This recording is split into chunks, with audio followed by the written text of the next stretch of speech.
नमस्कार, मैं हूं पीयूष शर्मा और आप देख रहे हैं नेक्स्ट 9 न्यूज पॉलिटिकल बाइट। अब देखिए, केजरीवाल और मनीष सिसोदिया काफी राजनीतिक सियासत की काफी गहराइयों में धंसते जा रहे हैं, क्योंकि देखिए कि एक के बाद एक सबूत जो है वो मनीष सिसोदिया और केजरीवाल के खिलाफ सीबीआई और ईडी को मिलते जा रहे हैं। विजय नायर, जो कि मुख्य आरोपी है शराब घोटाले का, वो लगातार देखिए बयान पे बयान बदले जा रहा है। आपने एक नाम सुना होगा, महाठग सुकेश चंद्रशेखर। वो जो चंद्रशेखर है, उसने भी देखिए केजरीवाल के खिलाफ काफी बड़ा आरोप जो है वो लगाया था। उसने बोला था कि प्यादे जो हैं वो पकड़े गए हैं और मास्टरमाइंड यानी कि केजरीवाल जो है वो पकड़ा जाना है। अब केजरीवाल की बारी है।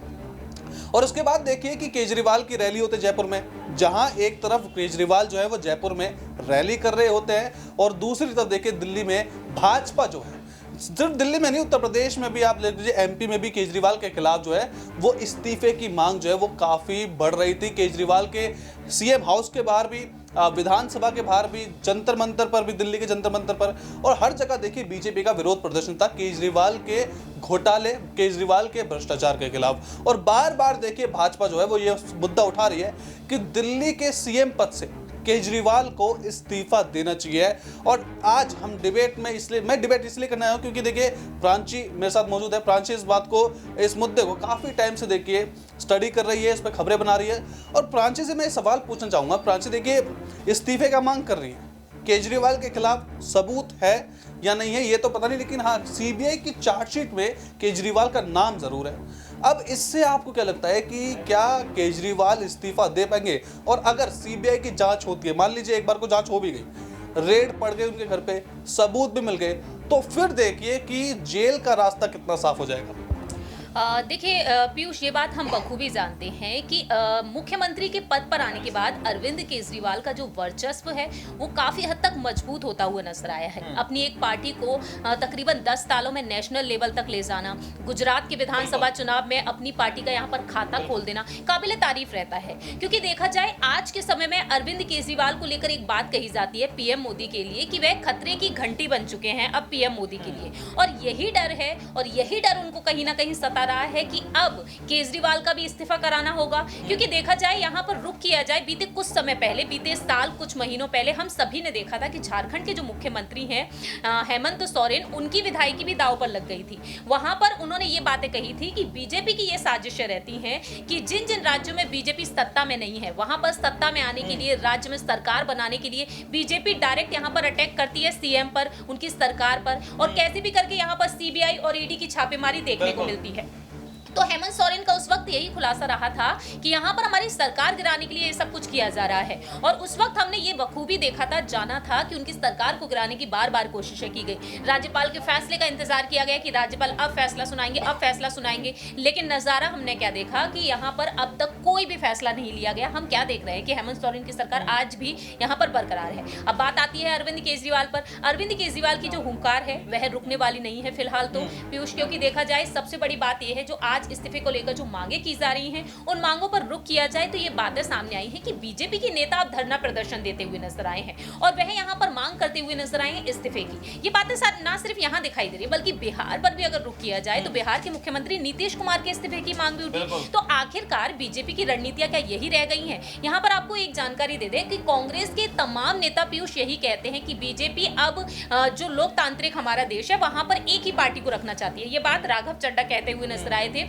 उनका कहना यही रहा कि बीजेपी चाहती क्या है, बीजेपी यहाँ पर वॉशिंग मशीन का काम कर रही है और देखा जाए तो एक डिटर्जेंट पाउडर से वह कम नहीं मानी जा रही है और बार बार बीजेपी यहाँ पर सरकार को गिराने में जुटी हुई है। तो और उनका कहना यह है कि आज मनीष सिसोदिया इस पार्टी में है, कल को अगर मनीष सिसोदिया बीजेपी में चले जाएंगे तो सारे के सारे जितने भी यहाँ पर केस है वो सारे माफ कर दिए जाएंगे और उन्हें कोई पद दे दिया जाएगा। अलका लांबा खुद कहती हैं कि केजरीवाल अब खुद को बचा नहीं पाएंगे और कैसे भी करके ईडी और सीबीआई की जो छापेमारी है वह लगातार कंटिन्यू होती हुई नजर आएगी। तो अब देखना यही होगा पीयूष, क्या वाकई में कांग्रेस के जो दावे हैं, कांग्रेस एक तरफ से ये भी कहती है, जो सुप्रिया श्रीनेट हैं उन्होंने साफ तौर पर यहाँ पर ये कहा कि केजरीवाल उस वक्त कहाँ थे जब सोनिया गांधी यहाँ पर फंसी हुई थी, तब तो यहाँ पर आपने अलका लांबा और सुप्रिया श्रीनेट दोनों का देखिए नाम लिया। देखिए सुप्रिया श्रीनेट ने ये बोला कि कांग्रेस पर जब हुए थे तब आप कहाँ थे, और अलका लांबा जो कि केजरीवाल की पूर्व समर्थक थी, जो केजरीवाल के पार्टी में ही थी, फिर कांग्रेस में आ गई।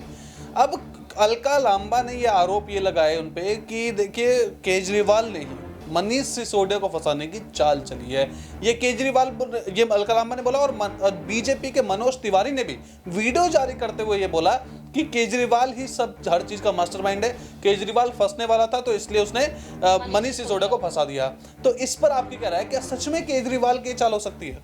देखिए, फिलहाल देखा जाए जो अरविंद केजरीवाल के जो कुछ स्टेप्स हम देख रहे हैं पीयूष, कहीं ना कहीं वो यहाँ पर ये चीजें साबित करते हुए भी नजर आ सकते हैं, क्योंकि केजरीवाल पर यहाँ पर कोई फर्क पड़ते हुए भी दिखाई नहीं दिया। क्योंकि केजरीवाल को लेकर ये कहा कि अब उनकी हुंकार नहीं रुकने वाली है, अब तो वह बल्कि एमपी की तरफ भी रुक करेंगे। लेकिन मनीष सिसोदिया जिस तरीके से प्रोजेक्ट पर काम करते हुए नजर आते थे, देखा जाए तो दिल्ली में एजुकेशन को लेकर एजुकेशन मॉडल को हमेशा ही आगे रखा जाता है, और आज देखा जाए तो केजरीवाल की सरकार में वो मंत्री यहाँ पर उन मंत्री पद से हट चुके हैं, तो कहीं ना कहीं उन्हें नुकसान तो होगा ही। नहीं, अगर आपने, मैं आपको रोकना चाहूंगा, माफी चाहता हूं, लेकिन देखिए कि एजुकेशन मॉडल आपने काफी आपने जिक्र किया, और education model, Delhi education model का न्यूयॉर्क टाइम्स में तक देखिए काफी चर्चा थी। और हर बार, चाहे आप पंजाब के इलेक्शन ले लीजिए, गुजरात के, एमपी के, राजस्थान के, हर जगह पे एजुकेशन मॉडल मनीष सिसोदिया का चलता है। अब परसों हाई कोर्ट में एक हलफनामा पेश हुआ, जो दिल्ली के एजुकेशन मॉडल है, जो दिल्ली के एजुकेशन समिति है, केजरीवाल के जो लोग हैं, उन्होंने ही अपना हलफनामा हाई कोर्ट में पेश करा और ये बोला कि 2015 से अब तक 16,546 जो दिल्ली सरकार के अंडर स्कूल आते हैं, सरकारी स्कूल आते हैं, उनमें 16,000 से 16,500 से ज्यादा देखिए रिक्त पद हैं शिक्षकों के।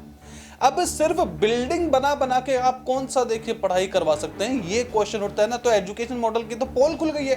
तो ऐसा कौन सा फिर एजुकेशन मॉडल जो है वो ये बार बार दिखा के जो चुनाव जीतने की कवायद कर रहे हैं?